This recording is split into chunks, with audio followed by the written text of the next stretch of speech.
ಬನ್ನಿ ಸಬ್ಬಕ್ಕಿ ಸೊಪ್ಪಿನ ಸಾಂಬಾರು ಹೇಗೆ ಮಾಡೋದು ನೋಡೋಣ. ತುಂಬ ಟೇಸ್ಟಿಯಾಗಿರುತ್ತೆ.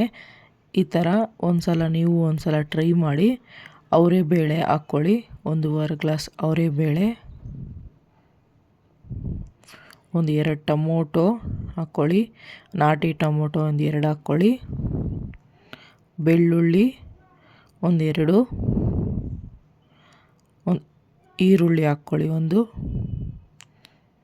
ಹಸಿಮೆಣ್ಸಿನ್ಕಾಯಿ 4, ಸಬ್ಬಕ್ಕಿ ಸೊಪ್ಪನ್ನ ಚೆನ್ನಾಗಿ ತೊಳೆದ್ಬಿಟ್ಟು ಹಾಕ್ಕೊಳ್ಳಿ, ಬಿಡಿಸಿ ಬೇರೆ ಎಲ್ಲ ಬಿಡಿಸ್ಬಿಟ್ಟು ತೊಳೆದ್ಬಿಟ್ಟು ಹಾಕ್ಕೊಳ್ಳಿ.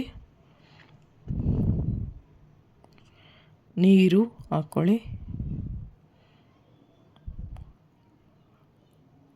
1 ಸ್ಪೂನ್ ಉಪ್ಪು, 1 ಸ್ಪೂನ್ ಎಣ್ಣೆ ಹಾಕ್ಕೊಳ್ಳಿ.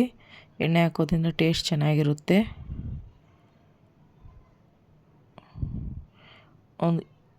2ರಿಂದ 3 ವಿಸಿಲ್ ಹಾಕ್ಸ್ಕೊಳ್ಳಿ. ಒಂದು ಮಿಕ್ಸಿ ಜಾರ್ ತಗೊಂಡು 1 ಸ್ಪೂನ್ ಅಕ್ಕಿ ನೆನೆಸಿಟ್ಟಿರಿ, ಕೊಬ್ಬರಿ ತುರಿ ಸ್ವಲ್ಪ, ಕಡಲೆಪಪ್ಪು 1 ಸ್ಪೂನು, ಆವಾಗಲೇ ಬೇಯಿಸ್ಕೊಂಡಿದ್ರಲ್ಲ ಅದನ್ನು ಹಾಕ್ಕೊಳ್ಳಿ. ಫುಲ್ಲು ಬೇಳೆ ಹಾಕ್ಬಿಡಿ, ಸ್ವಲ್ಪ ಬೇಳೆ ಸಾಕು, ಮಂದ ಬಂದ್ಬಿಡುತ್ತೆ ಬೇಳೆ ಹಾಕಿದ್ರೆ.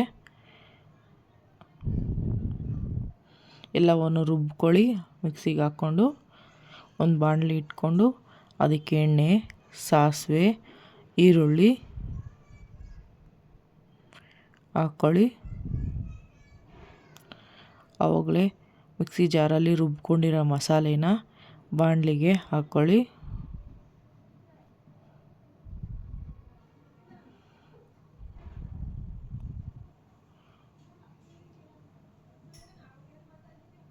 ಸೊಪ್ಪು ಬೇಯಿಸಿರುತ್ತಲ್ಲ ನೀರು, ಅದನ್ನೇ ಹಾಕ್ಕೊಳ್ಳಿ. ಚೆನ್ನಾಗಿ ಕಾಯಿಸ್ಕೊಳ್ಳಿ. ಹಾಕಿ ತುಂಬ ಟೇಸ್ಟಿಯಾಗಿರುತ್ತೆ. ನೀವು ಒಂದು ಸಲ ಟ್ರೈ ಮಾಡಿ.